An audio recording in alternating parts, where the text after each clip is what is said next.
și astăzi vorbim despre bullying. Sigur te-ai lovit și tu de bullying în viața ta, să ai auzit pe cineva care a trecut prin această experiență. Vorbim de bullying atunci când există o acțiune de hărțuire repetată iar și iar, victima sau victimele nu se pot apăra singure, iar agresorul sau agresorii doresc în mod intenționat să facă rău, nu este un simplu gest. Un rol important de jucat în acest fenomen îl au și cei care sunt martori la scenă, care prin reacția lor pot întări sau pot descuraja agresorul. Cine a trecut prin asta știe că te poți simți marginalizat, singur și lipsit de valoare. Hărțuirea este un fenomen foarte serios care poate deturna o viață, având o serie de efecte cum ar fi afectarea calității relațiilor sociale, anxietate, scăderea performanțelor școlare la copii, tulburări de somn și alimentare, depresie. Vreau să îți ofer în această prezentare câteva sugestii practice de a controla acest fenomen. Bullying-ul are succes atâta timp cât te afectează emoțional. Cu cât te arăți mai afectat, cu atât îi dai mai multă putere asupra ta. Ca să poți controla acest fenomen, e important să nu te mai gândești la tine ca la o victimă și să înveți autocontrolul. Imaginează-ți o balanță de putere. Reușind să gestionezi agresiunile bullying-ului, vei putea echilibra balanța. Sigur ai auzit și tu sfaturi de tipul ignora agresiunile, jignirile. Asta poate funcționa dacă, de exemplu, un necunoscut îți spune ceva urât pe stradă, dar, din păcate, dacă acțiunea se repetă pe o perioadă mai îndelungată de timp, iar și iar, acesta nu este un sfat bun. Agresorul ar putea fi încurajat de faptul că îl eviți și te va considera slab pentru că fugi de el. Trebuie să știi că ești puternic atunci când nu lași cuvintele urâte să ajungă la tine în interiorul tău. Tu ești aceeași persoană care erai și înaintea jignirii și aceste cuvinte nu îți știrbesc valoarea.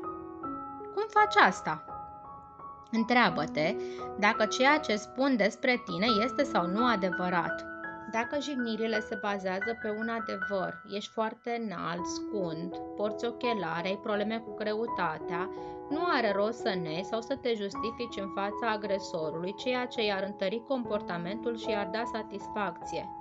Îi poți arăta că știai asta deja rămânând calm și asta îl va dezarma. Dacă tu accepti ceea ce de moment nu poți schimba, nicio răutate nu te poate atinge. Dacă jignirile se bazează pe o născocire, pe acuzații false sau asocieri nerealiste, de exemplu cap de cal sau aragaz cu 4 ochiuri, fii convins că evident nu poate fi vorba de realitate, agresorul nu caută să te informeze, ci să te intimideze. Rămâi calm, cuvintele nu te pot transforma în ceea ce nu ești. Poți căpăta mai multă încredere în tine învățând tehnici de autoapărare. Aici vei învăța tehnici de negociere verbală cu agresorul care te pot scoate din rolul de victimă. Cel mai important este ca tu să nu te mai gândești la tine ca la o victimă.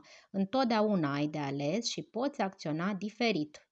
Tot ce contează este că atât verbal cât și non-verbal să transmiți că ești sigur pe tine și că nu ești impresionat de prestanța agresorului, pentru că fii sigur că de fapt agresorul nu este decât un actor care caută reacțiile și aplauzele auditoriului. Dacă nu ajunge la tine, nu va mai fi motivat să continue acest joc al puterii. În funcție de personalitatea ta și de context, poți acționa într-un mod pasiv-neutru sau într-un mod dominant. Iată cum poți gestiona concret o situație de bullying. În loc să te înfurii când cineva te jignește, de exemplu îți spune că ești urât, poți răspunde simplu și indiferent. Ok, sau mulțumesc de informație. Poți răspunde și printr-o întrebare, cum ar fi: tu chiar crezi asta? Urmat de ești liber să crezi ce vrei. O altă variantă ar putea fi răspunsul pozitiv la adresa agresorului, care ar putea fi dezarmat în acest fel. Agresorul: ce față ai? Victima: tu arăți chiar bine. Agresorul: chiorule. Victima: e bine că tu ai vedere bună. Dacă te-ai hotărât să confrunți verbal agresorul, modul dominant, iată cum poți face asta, fiind politicos, dar ferm și fără să întorci jignirile. Îi poți spune agresorului că te deranjează ceea ce face și îi ceri respectos să înceteze.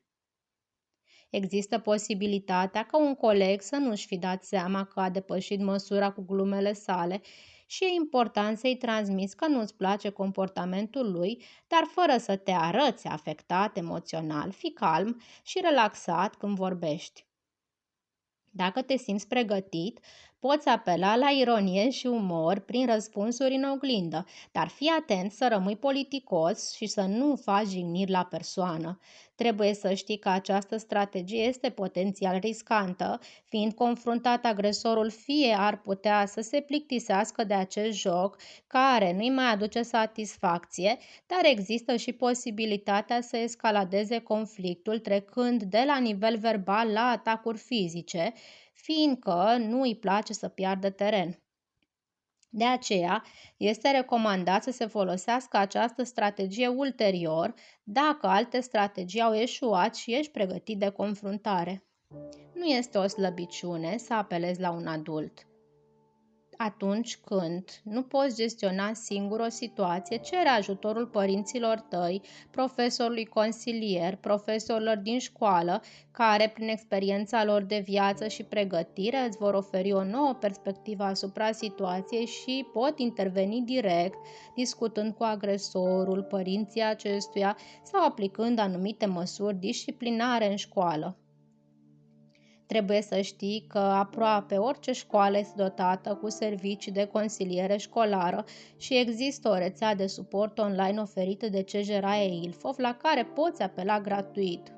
Trebuie să știi că nimeni nu este singur, ești valoros și meriți să fii respectat exact așa cum ești, nu dacă te faci plăcut de agresori sau oricine altcineva.